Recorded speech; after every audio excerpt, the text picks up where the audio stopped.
ರೇಣುಕಾಸ್ವಾಮಿ ಕೊಲೆಗೆ ಸಂಬಂಧಪಟ್ಟಂತೆ ಚಲನಚಿತ್ರ ನಟ ಡಿ ಬಾಸ್ ಅವರು ಹಾಗೂ ಪವಿತ್ರ ಗೌಡ ಹಾಗೂ ಅವರ ಸಹಚರರನ್ನು ಅವರಿಗೆ ಸಂಬಂಧಪಟ್ಟಂತೆ ಮೇಲ್ಮನವಿ ಸಲ್ಲಿಸಿದಂಥ ಹೈಕೋರ್ಟ್ಗೆ ಮೇಲ್ಮನವಿಯನ್ನು ವಕೀಲರು ಸಲ್ಲಿಸಿದ್ರು. ಅದಕ್ಕೆ ಸಂಬಂಧಪಟ್ಟಂತೆ ಅವರು ಏನು ಹೇಳಿದಾರಪ್ಪ ಅಂದರೆ, ಸುಪ್ರೀಂ ಕೋರ್ಟ್ ಸರ್ಕಾರ ವಾದವನ್ನು ಒಪ್ಪಿ ದರ್ಶನ್ ಅವರ ಜಾಮೀನು, ಪವಿತ್ರ ಗೌಡ ಅವರ ಜಾಮೀನು ರದ್ದುಗೊಳಿಸಿದೆ.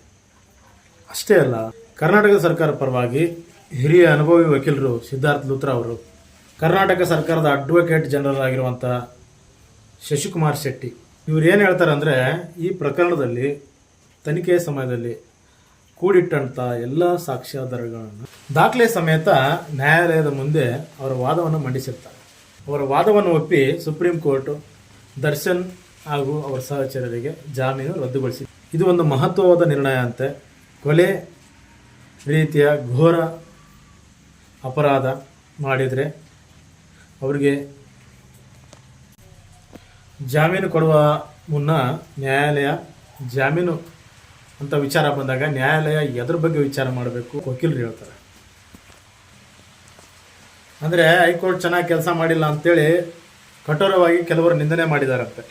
ಇಲ್ಲಿ ನಾವು ನೋಡೋದೇನಪ್ಪ ಅಂದರೆ, ವ್ಯಕ್ತಿ ಎಷ್ಟೇ ದೊಡ್ಡವನಾಗಿರಲಿ, ಎಷ್ಟೇ ಶಕ್ತಿವಂತನಾಗಿರಲಿ, ಅವನ ಹತ್ರ ಏನೇ ಬೆಂಬಲ ಇದ್ದರೂ ಕೂಡ ಕಾನೂನಿನ ದೃಷ್ಟಿಯಲ್ಲಿ, ಸಂವಿಧಾನದ ದೃಷ್ಟಿಯಲ್ಲಿ ಅವನು ಒಂದೇ ಅಂತ ಇಲ್ಲಿ ವಕೀಲರು ಹೇಳ್ತಾರೆ. ಶ್ರೀಮಂತರಾಗಿದ್ದರೂ ಅಷ್ಟೇ, ಬಡವರಾಗಿದ್ದರೂ ಅಷ್ಟೇ, ಕಾನೂನಿನ ದೃಷ್ಟಿಯಲ್ಲಿ ಎಲ್ಲರೂ ಸಮಾನರು ಅಂತ ಹೇಳಿ ಈ ಪ್ರಕರಣದಲ್ಲಿ ವ್ಯಕ್ತಿಗಳು ಪಂಚಸಾರಗಳನ್ನು ಉಪಯೋಗ ಮಾಡ್ತಿದ್ರೆ ಅಥವಾ ಜೈಲು ರೂಲ್ಸ್ ಬ್ರೇಕ್ ಮಾಡಿದ್ರೆ, ಗೊತ್ತಿರಲಾರ್ದಂಗೆ ಅಲ್ಲಿ ಟೀ ಕುಡಿಯೋದು, ಮತ್ತು ಆಮೇಲೆ ಗೊತ್ತಿರಲಾರ್ದಂಗೆ ಹೈಫೈ ಜೀವನ ಮಾಡೋದು ಅಥವಾ ಯಾರಾದರೂ ಸಪೋರ್ಟ್ ಮಾಡೋದು, ಇಲ್ಲಿಗಲ್ಲ ಇಂಥವೇನಾರು ಕಂಡು ಬಂದರೆ ಅವ್ರ ಮೇಲೆ ಕಠಿಣ ಕ್ರಮ ಕೈಗೊಳ್ಳಲಾಗುವುದಂತೆ ಅಂತ ಕೂಡ ಹೇಳಿದ್ದಾರೆ.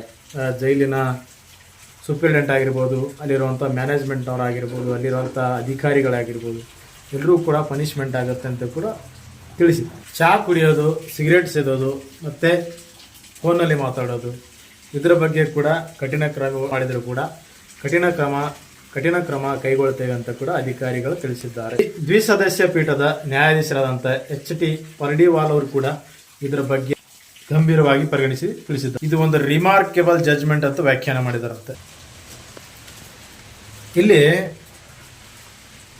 ದರ್ಶನ್ ಅವರ ವಿಚಾರದಲ್ಲಿ, ಡಿ ಬಾಸ್ ಅವರ ವಿಚಾರದಲ್ಲಿ ನಾವು ಒಂದು ವಿಷಯನ ಅರ್ಥ ಮಾಡ್ಕೋಬೇಕು. ಏನಪ್ಪ ಅಂತಂದ್ರೆ, ಮನುಷ್ಯ ಎಷ್ಟೇ ಕೋಪಿಷ್ಟನಾಗಿದ್ರು, ಎಷ್ಟೇ ಕೋಪ ಇದ್ರು, ತನ್ನ ಕೋಪವನ್ನು ಕಂಟ್ರೋಲ್ ಮಾಡ್ಕೋಬೇಕು. ಇಲ್ಲ ಅಂದರೆ ಕೋಪದ ಕೈಗೆ ಬುದ್ಧಿ ಕೊಟ್ಟರೆ ಈ ಥರ ಆಗುತ್ತೆ. ಡಿ ಬಾಸ್ ಅವ್ರು ಕೂಡ ಈ ಥರ ಆಗುತ್ತೆ ಅಂತ ಅಂದ್ಕೊಂಡಿರಲಿಲ್ಲ. ಬಹುಶಃ ಅದು ಏನೋ ಮಾಡೋಕೆ ಹೋಗಿ ಏನೋ ಆಗಿದೆ ಅಂತ ಅನಿಸುತ್ತೆ. ಯಾಕಂದರೆ ಸ್ವಲ್ಪ ಒಂದು ಕ್ಷಣ ಅವರು ಮ್ಯಾನೇಜನ್ನು ಮಾಡಿದ್ದಾರೆ. ಬಟ್ ಮ್ಯಾನೇಜ್ ಮಾಡುವಾಗ ಇವರು ಒಳ್ಳೆ ರೀತಿಯಲ್ಲಿ ಹೇಳಿರ್ಬೋದು, ಬಟ್ ಆದರೆ ಅವ್ರ ಸಂಗಡಿಗರು ಏನು ಮಾಡಿದ್ದಾರೆ ಗೊತ್ತಿಲ್ಲ. ಅದೇನೋ ಮಾಡೋಕೆ ಹೋಗಿ ಏನೋ ಆಗಿದೆ ಅಂತ ಅನಿಸುತ್ತೆ. ಬಟ್ ತಪ್ಪಾಗಿದೆ ಅಲ್ವಾ?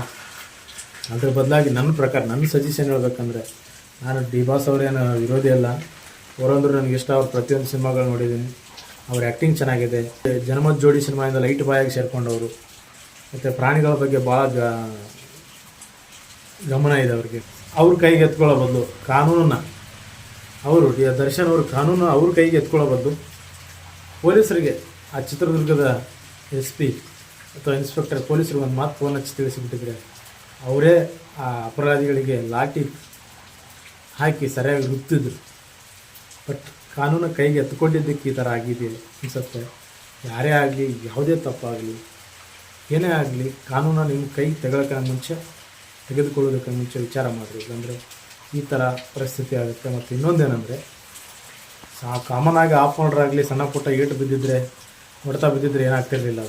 ಅದು ಟಾರ್ಚರ್ ಕೊಟ್ಟು ಘೋರವಾಗಿ ಸಾಯಿಸಿದಾರಲ್ಲ, ಅದಕ್ಕೆ ಈ ಥರ ಆಗಿದೆ ಅನಿಸುತ್ತೆ. ನನ್ನ ಒಂದು ಜೀವಾವಧಿ ಶಿಕ್ಷೆ ಆಗುತ್ತೋ ಅಥವಾ 14-15 ವರ್ಷ ಶಿಕ್ಷೆ ಆಗುತ್ತೋ, ಏನಾಗುತ್ತೋ ಎಲ್ಲ ದೇವರೇ ಬಲ್ಲ. ನಾನು ಒಂದು ಮಾತು ಹೇಳೋಕ್ಕೆ ಇಷ್ಟಪಡ್ತೀನಿ ವಕೀಲರುಗಳಿಗೆ, ಎಲ್ಲ ಕೋರ್ಟ್ಗೆ. ಈ ಡಿ ಬಾಸ್ ಅವ್ರ ವಿಚಾರದಲ್ಲಿ ನೀವು ಮಾಡಿದ್ದೀರ, ಓಕೆ, ಇಲ್ಲ ಅಂತ ಅನ್ನಂಗಿಲ್ಲ. ಇದೇ ಥರ ಸೌಜನ್ಯ ಅವ್ರ ವಿಚಾರದಲ್ಲಿ, ಮತ್ತು ಆಮೇಲೆ ಬಡತನ ಇದೆ, ನಮ್ಮ ನಾಡಿನಲ್ಲಿ ನಿರುದ್ಯೋಗ ಸಮಸ್ಯೆ ಇದೆ, ಸರ್ಕಾರಿ ಶಾಲೆಗಳಿಗೆ ಸರಿಯಾದ ಸೌಲಭ್ಯಗಳು ಮಕ್ಕಳಿಗೆ, ಬಡವರ ಮಕ್ಕಳಿಗೆ ಸರಿಯಾಗಿ ವಿದ್ಯಾಭ್ಯಾಸ ಸಿಗ್ತಾ ಇಲ್ಲ. ಮತ್ತು ಆಮೇಲೆ ಇನ್ನೂ ಸುಮಾರು ಸಮಸ್ಯೆಗಳಿದ್ದಾವೆ. ಮತ್ತು ಸೌಜನ್ಯ ಥರ ಸುಮಾರು ಹೆಣ್ಣು ಮಕ್ಕಳ ಕೊಲೆ ಆಗಿದೆ. ಅದ್ರ ಬಗ್ಗೆ ಸ್ವಲ್ಪ ಗಮನ ಕೊಡಿ ಅಂತ ನಾನು ಹೇಳೋಕ್ಕೆ ಇಷ್ಟಪಡ್ತೀನಿ. ಮತ್ತು ಸರ್ಕಾರಿ ಶಾಲೆಗಳಿಗೆ ಚೆನ್ನಾಗಿ ಪಾಠ ಹೇಳುವಂಥ ಶಿಕ್ಷಕರ ಅಗತ್ಯ ಇದೆ. ಅದರ ಬಗ್ಗೆ ಸ್ವಲ್ಪ ಗಮನ ಕೊಡಿ ಅಂತ ಹೇಳೋಕ್ಕೆ ಇಷ್ಟಪಡ್ತೇನೆ. ಮುಂದೆ ಏನಾಗುತ್ತೆ ಎಲ್ಲ ಭಗವಂತನ ಬಿಟ್ಟಿದ್ದು. ನಿಮ್ಮ ಅಭಿಪ್ರಾಯಗಳು ತಿಳಿಸ್ಕೊಂಡು ನಮಸ್ಕಾರ.